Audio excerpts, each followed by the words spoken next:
Ah, oh, that's hot.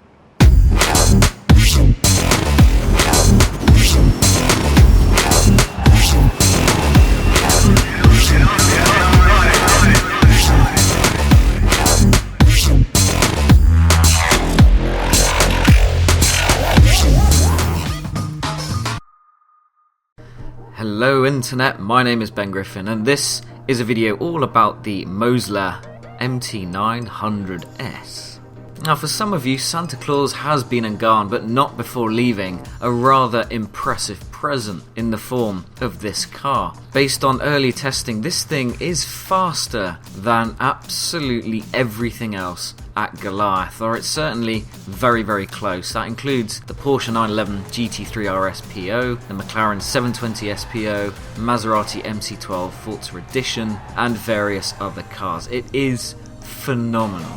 And actually, it's a little difficult to get. So how do you unlock the Mosler MT900S? Well, you have to complete a seasonal tournament called Blistering Speed.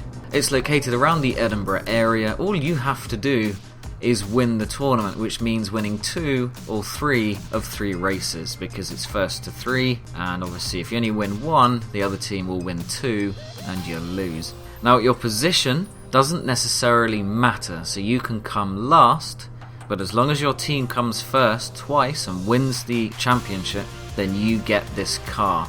But you need to do the tournament online, so it's going to be 6 AI players at unbeatable level versus 6 human players, including you. So ideally, based on the fact that you get points for every driver tire you overtaken, you want to have a fairly strong team, or at least 3 or 4 players that can come first, second, third, fourth, or around about that.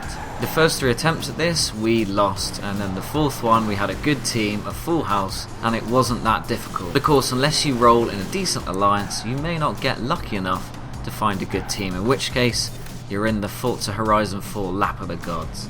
And God knows how that will go. Probably not very well, but anyway, just keep playing and playing and playing, and you have around 6 days before this tournament is over.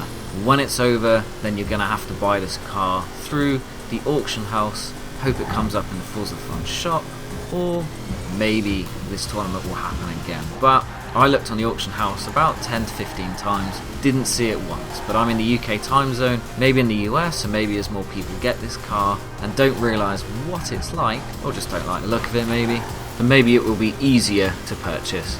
But ultimately, you really should complete this tournament, and that way you're guaranteed to get it. Even if the process makes you want to throw yourself off a building, I promise you it is a fantastic car.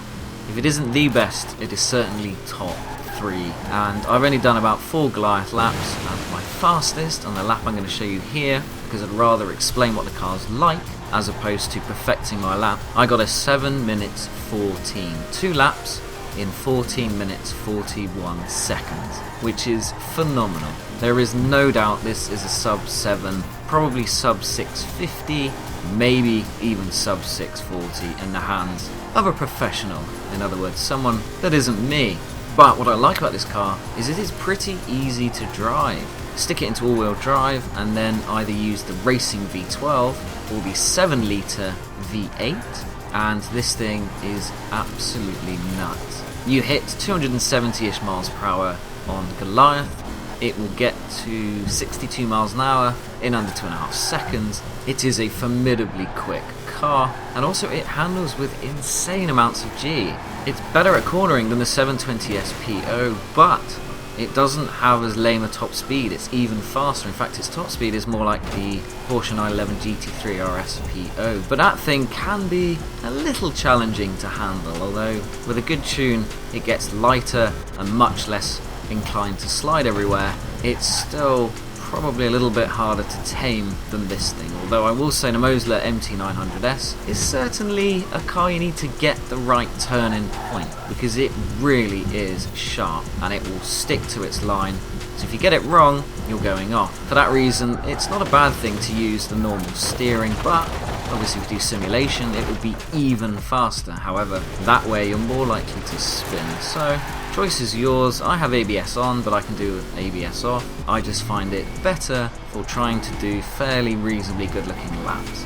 Now there's not a huge amount of difference in terms of weight between the Racing V12 and the Racing V8, but what I will say, the Racing V12 is incredibly good, a very fast engine, gives you the lightest car, and rather usefully, I believe it will work for S2 class. So who knows, maybe this thing will challenge that Mercedes-Benz CLK GTR at the Kraken. That is something I'm going to be trying soon, but ultimately this thing is an absolute weapon with the V12. But I think if you want a slightly higher top speed, then the 7.5 litre V8, which is what it becomes when you increase displacement, is going to be your best bet. However, the main thing is they're both very fast, and there are some really cool paint jobs as well. So ultimately, go and get this car.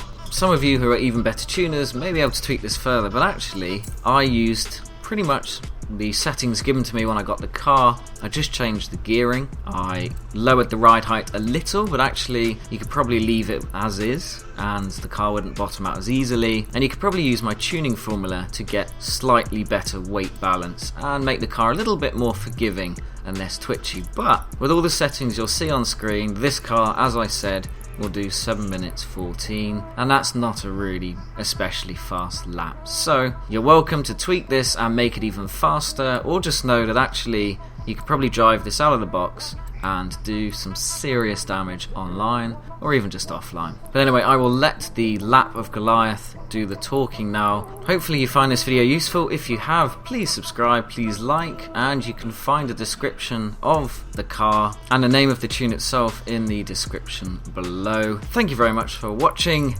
Goodbye.